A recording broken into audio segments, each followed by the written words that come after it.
नमस्कार, welcome to nursing smart. Nursing smart के YouTube channel पर एक बार फिर से आप सभी लोगों का स्वागत है। आज के इस सेशन में हम दो बहुत ज़्यादा इम्पोर्टेंट टॉपिक जो हम डिस्कस करने वाले हैं। एक तो SGPGI लखनऊ ने पहले 1426 और बाद में अमेंडमेंट में जो कॉन्ट्राडिक्टरी अभी हम क्लियर करेंगे। कल जो हमने जिसके ऊपर एक छोटा सा सेशन किया भी था स्क्रीन रिकॉर्ड करके, 260 की जो वैकेंसी निकाली है, क्या वो 1426 में प्लस हैं, सेपरेट हैं, क्या है उसका स्टेटस क्या है। दूसरा, बच्चों की चारों तरफ से जो रिक्वेस्ट आ रही हैं, यूपी UMS FI का कट ऑफ जो है वो क्या रह सकता है, जो रिसेंट में ही इसका रिजल्ट डिक्लेयर हुआ है। रिजल्ट का मतलब अभी तो आंसर की आई है और ऑब्जेक्शंस मांगे गए बच्चों से, और उसके बाद में जो cut off expected cut off क्या रहने वाली है, दोनों हम बहुत ही शॉर्ट में यहाँ पर डिस्कस करने वाले हैं। सबसे पहले हम SGPGI नर्सिंग ऑफिसर 2024 का जो एग्ज़ाम है, जिसके लिए आपको पता होना चाहिए कि सबसे पहले 7 मार्च को एडवर्टाइजमेंट नोटिफिकेशन आया था। उसके बाद में 8 मई को जो है वो डिटेल्ड नोटिफिकेशन आया, और फिर उसके बाद 7 जून को जो ऊपर छपा हुआ है ये नई चीज़ आ गई। और ये क्या है, हम आप लोगों के साथ में जितनी हमारी समझ है और जो हम समझते हैं वो आप लोगों के साथ में शेयर करेंगे। हमने जब कल जब हमने सेशन किया तो हमने आप लोगों को बताया कि ये जितनी भी पोस्ट्स यहाँ पर जो बता रखी हैं वो बैकलॉग पोस्ट्स हैं, लेकिन वहाँ पर एक चीज़ आती है कि बैकलॉग की जनरल में तो बैकलॉग की कोई पोस्ट नहीं होती, यस नहीं होती। इसीलिए उन्होंने हर जगह पर मार्क लिख रखा है, क्या, या तो अनफिल्ड या फिर बैकलॉग पोस्ट। ठीक है, तो एक्चुअल में जितनी भी अनफिल्ड पोस्ट होती हैं, किसमें, कैटेगरी में, चाहे SC में हो, ST में हो, OBC में हो। EWS में मेरी नॉलेज में, मेरी व्यक्तिगत नॉलेज में EWS का बैकलॉग नहीं है और होगा भी नहीं शायद। ठीक है, तो ये जो पोस्ट हैं कैटेगरी के हिसाब से तो बैकलॉग में चली जाती हैं। अनफिल्ड यानी अनरिजर्व्ड कैटेगरी की अनफिल्ड पोस्ट दिखा दी।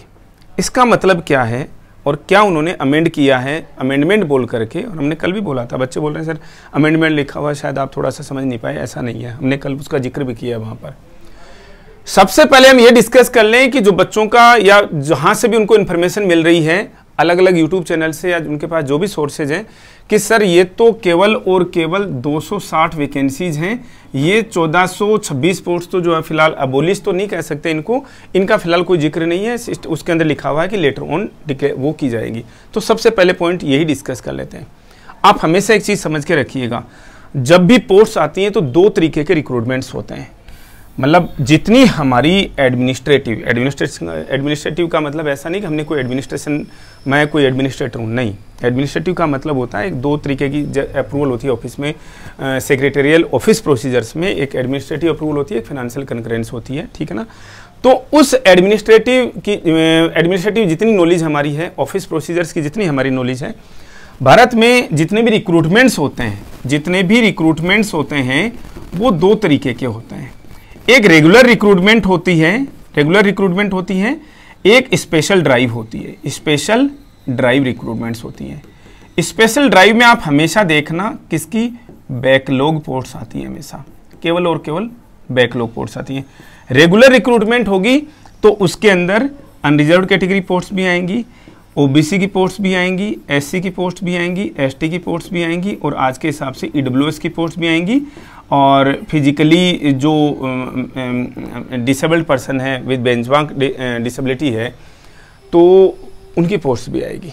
तो हमने सबसे पहले क्या बोला कि हम केवल यही डिस्कस कर लें कि भाई क्या 260 पोस्टें ही हैं, क्या 260 पोस्टें, चलो मानते हुए चलते हैं 260 पोस्टें हैं, तो उनके हिसाब से अनरिजर्व पोस्ट आ गई। ठीक है, जितनी भी है 50% से, मतलब जो भी रिजर्वेशन के बाद में जितनी भी मिलती है उनको।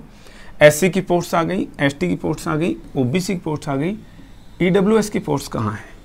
इसके हिसाब से जो टोटल पोस्टें जो हैं, मीन्स 260 जो पोस्ट हैं, उसके हिसाब से कितनी पोस्ट होनी चाहिए, या तो अनरिजर्व्ड कैटेगरी की।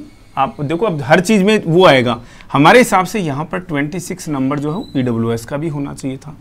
आप देखोगे साहब EWS का नंबर तो OBC से भी फिर ज़्यादा निकल गया। ठीक है, कॉन्स्टिट्यूशनली ये रिक्रूटमेंट सही नहीं है। हम रिक्रूटमेंट पे वो नहीं उठा रहे। हमने जो एग्जाम्पल लिया कि क्या ये रेगुलर रिक्रूटमेंट है, 260 के लिए है रिक्रूटमेंट, कॉन्स्टिट्यूशनली ये फिट ही नहीं होता, 1% भी फिट नहीं होता, 1% भी पॉसिबल ही नहीं है।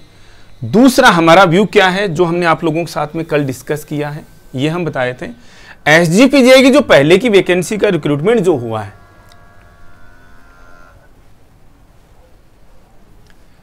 एसजीपीजीआई का जो लास्ट रिक्रूटमेंट हुआ है उसके हिसाब से क्या चीज है कि भाई ये चीज क्या दे रखी है, उन्होंने बताया कि हमने जो लास्ट रिक्रूटमेंट की है उसमें 119 पोस्टें जो आपको कल बता रखा है, ठीक है। अब उसमें क्या पॉसिबल है वो भी डिस्कस करेंगे। उसमें अनरिजर्व्ड कैटेगरी की 119 पोस्टें हमारी खाली रह गई, ये पोस्टें क्या रह गई हमारी, अनफिल्ड रह गई। अनरिजर्व्ड कैटेगरी की पोस्ट कभी भी बैकलॉग नहीं होती हैं, वो अनफिल्ड है, आगे कैरी फॉरवर्ड हो जाएंगी और वो सब में बटेंगी, फिर सब में बटेगी। मतलब अनरिजर्व्ड किसी के लिए कोई जनरल नाम की कोई पोस्ट नहीं होती, ओपन नाम की कोई पोस्ट नहीं होती। अनरिजर्व्ड का मतलब उसके अंदर कोई भी आ सकता है। हम एक एग्जांपल दें, किसी डिपार्टमेंट के अंदर, कल हमसे एक बच्चे ने सवाल पूछ लिया कि सर किसी डिपार्टमेंट में टोटल पोस्ट 100 की वैकेंसी निकली है, ठीक है, क्या ये पॉसिबल है कि ये सारी की सारी पोस्टें जो हैं OBC, ST, SC, ST, WS को चली जाए? यस पॉसिबल है। अगर, क्योंकि सबसे पहले इसमें मान लीजिए कि 40 पोस्ट जो हैं अनरिजर्व्ड कैटेगरी की हैं, 10 पोस्ट ईडब्ल्यूएस की हैं, 30 पोस्ट जो हैं ओबीसी की हैं और 15 पोस्ट जो हैं वो एससी की हैं, 7, 8, 10 पोस्ट हैं जो जैसे भी समझ लीजिए, जो तो नंबर तो ज़्यादा आ जा रहा होगा, ठीक है ना, जो भी है। 5 पोस्ट हमने यहाँ पर एसटी की कर दी, ठीक है, 20, 50 और 60 और 100 हो गया, ठीक है। इसी तरीके से रिजर्वेशन पॉलिसी है। अगर आप ये सोचें कि भाई ये पोस्टें क्या 100% एससी, एसटी, ईडब्ल्यूएस और उनको जा सकती हैं, यस जा सकती हैं। कैसे? सबसे पहले 40 पोस्ट की जो हैं वो मेरिट बनती है। अगर इन पोस्ट के अंदर ऑलरेडी मेरिट में क्वालिफाई ही एससी, एसटी, ओबीसी और ईडब्ल्यूएस के कैंडिडेट्स ने कर लिया, तो ऑब्वियस सी बात है सबके सब 100 पोस्टें, 40 पोस्टें उन्होंने भर दी, फिर ये पोस्टें तो उनके लिए रिजर्व ही हैं, तो जा सकती हैं, ठीक है। अब हम आते हैं वापस अपने पॉइंट पर। क्या पॉइंट पर?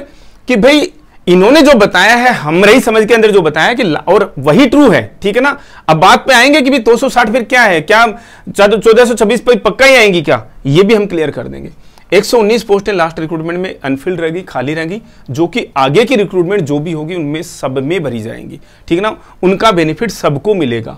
एससी की एक अकेली की 114 पोस्ट खाली रहेगी, एसटी की 19 पोस्ट खाली रहेगी, ओबीसी की 8 पोस्ट खाली रहेगी और ईडब्ल्यूएस टोटल जो है वो 260 पोस्टें पहले की खाली रह गई। अब आगे क्या, जो उन्होंने दिया है उसके हिसाब से इसका मतलब उन्होंने सही दिया है क्या? 2 चीजें पॉसिबल हैं। आपकी पहले रिक्रूटमेंट नोटिफिकेशन आया 1426 का, ठीक है, 1426 का जो नोटिफिकेशन निकाला है, इसको देख करके ये 100% है कि ये 1426 का जो नोटिफिकेशन पहले आया है वो नई पोस्ट का है। ये पहले की पोस्ट खाली रह गई, तो इसके हिसाब से सीधी सी बात जम जाती है कि भाई आप इसको एड ऑन कर दीजिए। यस, फॉर्मूला यही बनता है कि आप इसको एड ऑन कर दीजिए, लेकिन जरूरी भी नहीं होता। वो केवल और केवल किसको, 119 पोस्ट को ऐड करके और फिर इनको बैकलॉग में उन्हीं पोस्ट में से निकाल करके भी रख सकते हैं। 99% पॉसिबिलिटीज हैं कि ये 1426 प्लस 260 पोस्ट हैं। अब क्या रिक्रूटमेंट, यस ये भी पॉसिबल है। अब यहां से अगर हम 2 एग्जांपल्स लेकर के चलें, पहले एग्जांपल में क्या कि केवल 260 का रिक्रूटमेंट, यस पॉसिबल है, लेकिन 1426 का रिक्रूटमेंट भी 100% होगा, ठीक है ना। कोई बड़ी बात नहीं है कि एग्जाम के पहले ही आ जाए या जो आपसे फॉर्म भराए जा रहे हैं उनमें रेगुलरली चल रहा हूं, वी डोंट नो, कोई भी किसी को भी नहीं पता, क्योंकि ये चीजें जो हैं हमारे जितने भी सोर्सेज हैं, फिर एडमिनिस्ट्रेटिव है ना, आप किसी की बात पर पर्सनली उतना मीन्स ट्रस्ट नहीं कर सकते। हमारा व्यू क्या कहता है? हमारा व्यू ये कहता है कि 1426 प्लस 119 या फिर 1400 प्लस 260 के लिए अभी फिलहाल जो है फॉर्म अप्लाई कराए जा रहे हैं, ये 99% है। दूसरा पॉइंट क्या कहता है, जिस तरीके से आपने देखी होंगी कि लास्ट टाइम किसकी रिक्रूटमेंट आई थी, शायद केजीओमी का था या किसका था, बैकलॉग की पोस्ट जो है उसी में अलग दिखा रखी थी और आपको अलग से फॉर्म अप्लाई करवाया गया था। हालांकि अभी तक एसजीपीजीआई ने ऐसा कुछ क्लियर नहीं किया है। 99% ये पोस्टें इन्हीं के साथ में भरी जा रही है, इन्हीं के साथ में अप्लाई हो रही है। अगर ऐसा हुआ कि नहीं साहब हमने तो पहले केवल और केवल इन 260 पोस्ट के लिए ही आपको अप्लाई कराया था, जो कि हमारी टेक्निकल नॉलेज के हिसाब से, हमारी ऑफिस प्रोसीजर्स की नॉलेज के हिसाब से फिट नहीं बैठता, क्योंकि अनरिजर्व्ड की पोस्ट आप ऐसे नहीं भर सकते। हमेशा एक चीज को समझिएगा, अनरिजर्व्ड की पोस्ट को एक ऐसे कभी नहीं भर सकते। आप देखो क्रिकेट, आजकल तो इंडिया में 12 महीने क्रिकेट चलता रहता है, ठीक है ना, वो मजा नहीं रहा जो 20 साल पहले था। लेकिन फिर भी आपको क्रिकेट का एक सिंपल सा एग्जांपल बताते हैं। बॉलर ने और विकेट कीपर ने, आजू बाजू खड़े 3-4 जो फील्डर्स हैं उन्होंने सबने अपील कर दी कि साहब ये तो LBW है जी। देखते हो जितने बच्चे, ये तो नॉर्मल सी बात है जो हम समझते हैं, तो LBW है। आजकल एम्पायर का वो है, थर्ड एम्पायर को जो मीन्स DRS का जो सिस्टम आ रखा है कि डिसीजन रिव्यू सिस्टम जो है, एम्पायर ने आउट नहीं दिया तो DRS चला जाता है। DRS में एम्पायर सबसे पहले क्या देखना शुरू करता है, क्या वो ये देखता है कि क्या बॉल वाकई में किसी स्टंप पे आकर के टच मतलब मार रही है? जी नहीं, वो सबसे पहले ये देखता है कि जो बॉल थी वो लीगल डिलीवरी है कि नहीं। सबसे पहले ये देखता है लीगल डिलीवरी है कि नहीं, पिच कहां पर कर रही है, कहीं आउटसाइड पिचिंग तो नहीं है, तब जाकर के वो LBW देखता है उसको तीसरे पॉइंट पर जाकर के। तो सेम पॉइंट वही है यहां पर, अगर ये पोस्ट 260 है तो ये पॉसिबल ही नहीं है, कॉन्स्टिट्यूशनली पॉसिबल ही नहीं। और कोई भी डिपार्टमेंट इतनी बड़ी गलती नहीं कर सकता कभी भी कि बैकलॉग के साथ में 119 पोस्ट बन ले। हमने मान लिया चलो यार 119 के 260 के हिसाब से हमने पोस्ट मान ली, लेकिन केवल OBC की 8 पोस्ट कतई पॉसिबल ही नहीं है, ये तो बैकलॉग की पोस्ट है। 27% रिजर्वेशन है भाई यूपी के अंदर, 27% के हिसाब से यहां पर पोस्टें आनी चाहिए थी, ठीक है ना, तो पॉसिबल ही नहीं है। लगभग 1780 से ऊपर की पोस्टें आनी चाहिए थी। एससी की पोस्टें 260 में से हम ये मान लें कि साहब इसके अंदर बैकलॉग की पोस्ट है, तो एससी की पोस्ट बन सकती है, यस बन सकती है। एसटी की पोस्ट तो फिर भी पर्टिकुलरली सेट हो रही है यहां पर, लेकिन यहां पर इन्होंने क्लियर कट लिख रखा है कि ये बैकलॉग पोस्ट हैं, अनफिल्ड पोस्ट हैं। तो ये कहीं से भी दूर दूर तक ऐसा तो है नहीं कि DWS की कैटेगरी के अंदर उन्होंने एक्स्ट्रा ले ली हुई, तो पॉसिबल ही नहीं है, ठीक है ना, कर ही नहीं सकता कॉन्स्टिट्यूशनली कोई। इसलिए आप इन चीजों के लिए एक चीज के लिए क्लियर हो जाए, ये 200 जो फॉर्म फिलहाल भरे जा रहे हैं वो केवल अगर 260 पोस्ट के लिए हैं तो पॉसिबल ही नहीं है। और बाबा के राज में जितना पिछले 3 दिन से आप अगर अखबार पढ़ रहे हो, यूपी से आने वाले बच्चे या नॉर्थ इंडिया के बच्चे जितने भी अखबार पढ़ रहे हैं और बाबा की जो फॉर्म देख रहे हैं इन रिजल्ट्स के बाद, लोकसभा इलेक्शंस के बाद में, तो समझ जाना चाहिए कि छोटी सी गलती जो है बहुत भारी पड़ सकती है। एग्जाम्स में इतनी रजा रखी जा रही है। आज के न्यूज़पेपर को अगर आप पढ़ के देखोगे तो एग्जाम का जो बता रखा है कि किस तरीके से शिफ्ट होनी है, किन एजेंसी से आपको एग्जाम कराना है और क्या क्या आपको रिव्यू करना है, हर एक चीज़ अब बाबा के राज में जो है वो पॉसिबल नहीं है कि भाई जो चीटिंग हो जाए, पेपर लीक हो जाए, बहुत सख्ती बढ़ती जाएगी। इस समय तो किसी ने कोशिश भी कर ली ना, बहुत मुश्किल है, ये कॉन्स्टिट्यूशनली पॉसिबल नहीं है। तो ये पोस्ट आप ये 100% मान करके चलिए, 1426 के साथ में या तो 119 प्लस है या 1426 के साथ में 260 प्लस हैं, ये हमारी गारंटीड है। अगर ऐसा किसी ने किया है तो ये मतलब हम ये नहीं करेंगे कोई रीट, ये तो छोटी सी बात है, कौन रेट लगाता है, इतने बड़े इश्यूज हो रखे, लीगली टोटल गलत है ये। हमें कहीं से भी कोई भी जिसको भी थोड़ी बहुत नॉलेज है, किसी को भी अदर देन डिपार्टमेंट, किसी के भी घर में कोई वकील हैं या कोई बहुत सारे लोग होते हैं जिनको कोई एडमिनिस्ट्रेटिव पोस्ट पे हैं, हमारी इस बात को कोई गलत साबित कर दे, हम कोई चैलेंज नहीं कर रहे हैं कि भाई वो डिवीजन ऑफ ग्रेंडिसिटी वाली बात कर रहे हैं कि हम भगवान नहीं, हमें पता है। लेकिन हमने जो चीज़ बताई है, अगर ये 260 की रिक्रूटमेंट है तो ये 119 अगर यहाँ पर है तो ये EWS की यहाँ पर जो पोस्टें आनी ही आनी चाहिए थी, इसमें कोई दो राय नहीं है, आनी चाहिए थी। अगर हम ये कहें कि इससे कम भी कर सकते हैं, ऐसा कुछ नहीं है भाई, ये पोस्टें जो या फिर 12 आनी चाहिए थी, ठीक है ना, मिनिमम 12, मैक्सिमम 26 जो पोस्ट है ये आनी चाहिए थी EWS की पोस्ट। नहीं कर सकते आप रिक्रूटमेंट, कोई भी रिक्रूटमेंट जो है बिना रिजर्वेशन पॉलिसी को फॉलो किए हुए भारत के अंदर आपको रिक्रूटमेंट नहीं कर सकते। केवल स्पेशल रिक्रूटमेंट आती है, स्पेशल ड्राइव आती है, वो भी बैकलॉग पोस्ट आती है, तो उसमें तो कोई मतलब झंझट ही नहीं, बात करने का नहीं। जनरल का कैंडिडेट जाके बोल ही नहीं सकता कि भाई बोल दिया तो उन्हें सीधा बोला जाता कि ये तो बैकलॉग पोस्ट हैं जी। पहली चीज़, आई होप सब बच्चों को ये पॉइंट जो है क्लियर हो जाना चाहिए। कहीं से भी इधर उधर आपका एक ही ड्यूटी बनती है, आपका एक ही काम बनता है, जो भी एग्जाम्स निकलती हैं, जो भी मीन्स से एग्जाम्स के फॉर्म्स आते हैं ऑनलाइन, आपको अगर उसमें इंटरेस्ट है, वो आपके लिए सूट करता है तो फॉर्म भरिए, साइड हो करके आप बस केवल अपनी प्रिपरेशन में लग जाइए। अननेसेसरी, चलो ये चीज़ें मैटर करती हैं कि कितनी पोस्ट हैं, लेकिन फिर अननेसेसरी ये भागदौड़ का काम जो है, दौड़ भाग का काम आप लोगों का नहीं है, हमारे ऊपर छोड़ दिया कीजिए। एक कमेंट करके हम उसका बेस्ट सॉल्यूशन लेकर के आते हैं। हमने पहले ही बता रखा है, नर्सिंग स्मार्ट जो है इसके 40% पोर्शन की जो नॉन नर्सिंग वाला पोर्शन आता है, एप्टीट्यूड वाला, उसकी प्रिपरेशन करवाता है बहुत ही नॉमिनल चार्जेस पर। डिस्क्रिप्शन बॉक्स में ऐप का लिंक है, आप वहाँ से जा करके ऐप डाउनलोड कर सकते हैं। हमारी क्लासेज अगर आपको पसंद आती हैं तो हमें ज्वाइन कर सकते हैं। हम कभी भी किसी बच्चे की रूटीन स्टडीज़ को कभी भी डिस्टर्ब नहीं करना चाहते कि नहीं यार आपने वहाँ से गलत पढ़ा है, हमारे पास आइए। जी नहीं, आपका अगर एप्टीट्यूड ठीक है, ऑब्वियस सी बात है, आप अपने सेल्फ स्टडी के साथ में प्रिपेयर कीजिए। चलिए, कहीं पर भी कोई दिक्कत है, असिस्टेंट चाहिए, नर्सिंग स्मार्ट का ऐप डाउनलोड करके हमारा कोर्स जो बहुत ही नॉमिनल चार्जेस पर आप ज्वाइन कर सकते हैं। दूसरा पॉइंट जो है यूपी UMS का जो कट ऑफ जो है वो क्या रहने वाला है। लास्ट टाइम जितनी पोस्ट आई थी लगभग उतनी ही पोस्ट हैं, पहली चीज़। वही पैटर्न है कि निगेटिव मार्किंग जो है वो नहीं है, वही 200 क्वेश्चंस हैं, एक एक क्वेश्चन के 3-3 नंबर हैं, 600 टोटल मार्क्स हैं। ठीक है, अब बात करते हैं कि भी कट ऑफ। अभी उन्होंने आंसर की इश्यू की है और हमारी जानकारी के अंदर 2 से 3 क्वेश्चन तो उनके गलत हमने देखे।